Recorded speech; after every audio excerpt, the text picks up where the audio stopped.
নাহিদ ইসলাম আজকেই বলেছেন যে শেখ হাসিনা বিমানবন্দরে নামার পর সরাসরি তাকে ফাঁসির কাস্টে ঝোলানো। রাজনীতি তো একটু হুঙ্কার টুঙ্কার না দিলে তো হয় না। নেতা কর্মীদের একটু চাঙ্গা রাখতে হয়। নেতা না হয় আছে 10টা আর কর্মী না হয় আছে 5টা, 15 জনকে তো চাঙ্গা রাখতে হবে। আপারে 4 অগস্ট 2024 বিএনপিরও মুরত ছিল না। এরকম বড় বড় দল দেখলে মনে হয় আরে কিচ্ছু নাই কোত্থেকে যে বেরোবে এটা হিসাব করে পাবেন না। এত ভয় কেন সরকারে যদি আওয়ামী লীগ কোথাও নাই থাকে? আপনার কাছে কি মনে হয় তিনি কি ফিরবেন কিনা? উনি ফিরবেন, ফিরতেই হবে ওনাকে। সবচেয়ে খারাপ অবস্থা স্বরাষ্ট্রের। উনি তো ডিফ্যাক্টো প্রধানমন্ত্রী হয়ে মনে করতেছেন যে যতগুলো মন্ত্রণালয় আছে সবগুলোর দায়িত্বে উনি। ব্যাপারটা এরকম না, উনার মন্ত্রণালয় কিন্তু ডুবে গেছে।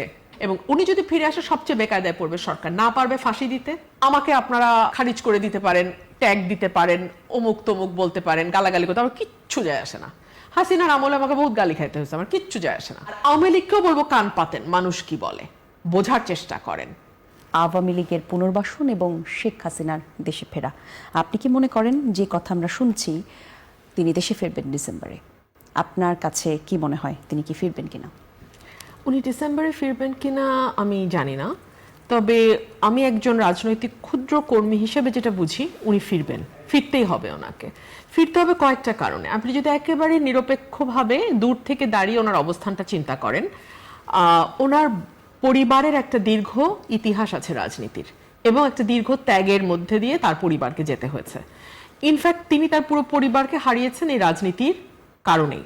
তার সঙ্গে জড়িয়ে আছে তার পরিবারের সঙ্গে তার আরো বৃহৎ পরিবার, তার দল, যে দলটিকে একেবারে ভেঙে চুরে যাওয়া অবস্থায় 75 থেকে 80 তিনি 81 সালে ফিরে এসে হাল ধরেছিলেন এবং 81 থেকে 26 ছেচল্লিশ বছর উনি এই দলটার প্রধান হিসেবে মাঠে, রাজনীতির মাঠে, সংসদে, রাষ্ট্র ক্ষমতায় এবং বিরোধী দলে থেকে লড়াই করেছেন। সো এখন যদি উনি না আসেন, ওনার পরিবার তো কেবলমাত্র উনি এবং ওনার 2 সন্তান নন, ওনার পরিবার হচ্ছে আওয়ামী লীগের এই বিশাল পরিবার। সো এই কোটি কোটি নেতাকর্মী, সমর্থক, ভোটার, যারা ভোটার ধরেন নেতাকর্মী বাদ দিলেন, হ্যাঁ, সাধারণ মানুষ, তাদের কি হবে? 1, 2 হলো ওনার পরিবার এবং ওনার ব্যক্তির যে ত্যাগ এই রাজনীতির পেছনে, সেটা কোথায় যাবে? 3 হলো ওনার বয়স হচ্ছে, আল্লাহ না করুক ওনার